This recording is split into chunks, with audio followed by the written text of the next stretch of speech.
unfortunate circumstances whereby I broke my sacrum into 4 parts. I ended up flat on my back on narcotics for 7 months. And when you're in a sort of deep, dark recovery period like that, sort of getting better from a very bad accident, I believe it's quite normal to go right inside and start to think about big things. A bit like when I did Broken English. I thought I was going to die, and I thought, before I die, the drama queen, I'm going to make a record that expresses who I am. And it didn't really do it, actually, I don't think. But this record sort of really does. A child breaks the ice and peers into the hidden depths and tries to decipher the whole of this unholiness. When I first heard the body of work, I can only react on instinct. And there were so many songs where I was going, you know, that's brave, that's really moving me, and I'm just hearing a voice and a piano. I have no doubt he will figure it out someday. We didn't want something that was nice and clean and polished. We wanted something that was a bit dirtier.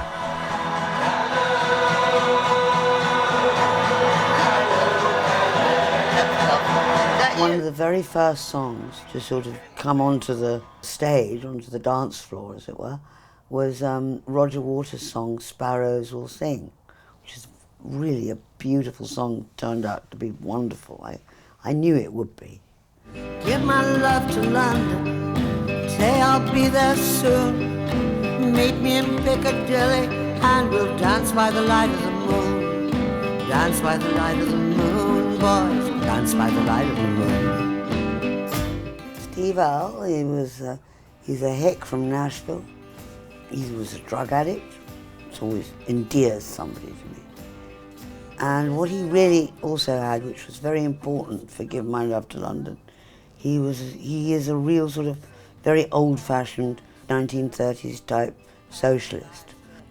He's a working class intellectual, actually. The river's running bloody, the tower's tumbling down.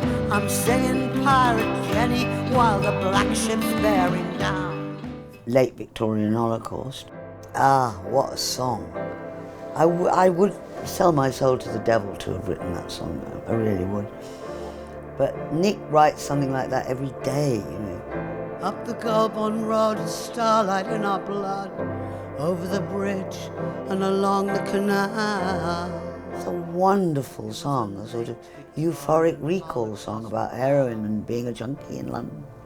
We were star babies in the dark, throwing up in Meanwhile Park, sleeping in each other's arms. Beyond happy we were, beyond harm. Hello. Hey, y'all. So there are some words which were the basis of Falling Back, which is the song that eventually we got Anna Calvi in to write the music for. I think Anna was quite nervous about it because she'd never written for anyone else before, and certainly not someone like Marianne. When I first heard that there was a chance that I could work with Marianne, I was so excited. I didn't want to kind of get too excited and think it would actually happen in case it didn't. Anna Calvi herself arrived at my flat in Montparnasse with her guitar, looking really sweet. And we sat down at my big table, my big Irish table, where so many songs had been written. I was kind of struck by how charming she was, how beautiful she was, and how flat was just full of flowers, and it was all very perfect, very romantic somehow. And we sat down and I had my guitar, and she had sent me some lyrics beforehand, and so I'd kind of written a rough song around these lyrics, but when I got there she said that these weren't the lyrics that she wanted to use. So I was slightly freaked out that I'd therefore be completely unprepared for this session. I changed it all. I just changed the rules just like that. but she was able to do it. Yeah, she was able to collaborate, and I could sense that. So I did a much better version. The process was actually very quick and painless. So it was a really great experience for me as the first time that I was writing with someone else, that it was such a positive one. Looking for something, looking for someone, looking for you, looking for you, looking for you. Falling back into myself again. The song turned out spectacularly, I think. It still has the kind of sense of it being an Anna's song, but you know, Marianne's put a real stamp on it, which is the two together is a really interesting combination. I got sent some lyrics that Marianne had written and read the words, really liked them, and wrote a fairly simple, honest tune which I thought sort of reflected the lyrics really, and gave them to Rob Ellis, the producer, and thinking you never know whether someone's going to like the song or whether you'll hear back. And a couple of days later he played me a phone message from Marianne saying that she'd heard the song and really liked it and wanted to do it. So that's always nice when someone says that they like your work, but even better when it's someone like Marianne who's going to sing the song, you know. And the first bit of the song that I got was working backwards from what I thought was the chorus really, and the chorus words, north, south, east, west, have a definite sort of rhythm and pause to them. So I think I was working from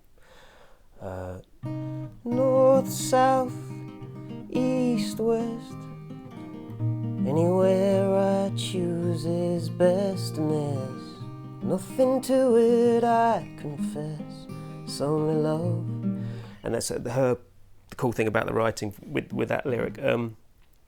More or less could just be a straight rhyme, but I don't know whether she wanted a pause or that was implied in the lyrics, but it just feels like you're telling one story, and it's only love,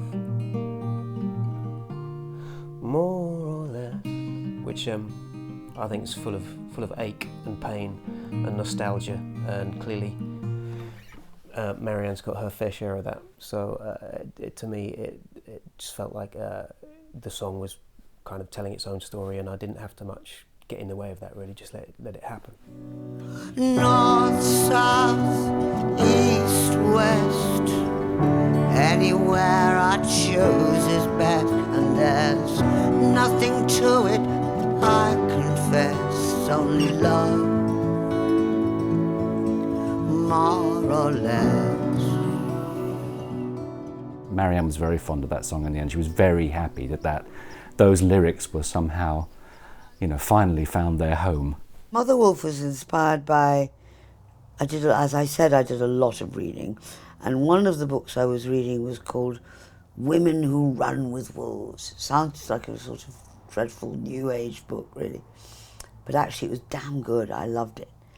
And that led me, then Francois came, because of course I couldn't go out, I couldn't do anything, with a copy of the Jungle Book, because I'd been talking about it. And that first story, the Mowgli bit, with Mother Wolf and Akela and Balu and Bagheera and everybody, you know. It's so political too, it was so interesting to reread it now. The Wolf Council, with the 1,000, like 1,000 stars shining in the darkness. And the Wolf Council is very damning about humanity, quite rightly, too. Yeah. You murder each other for enjoyment only, and with absurd, abstract excuses. My God, how you disgust me. Francois and I met Patrick Leonard. I liked him very much. I talked to him on the phone. And so I sent him the lyrics of Mother Wolf. We immediately had an argument, which always a very good sign. I had a very good argument with Steve as well. It's this real battle, you know, it's quite hard to collaborate, sort of ego to ego, all that stuff. Or you can just put the ego away, which I do that too, but sometimes I just can't.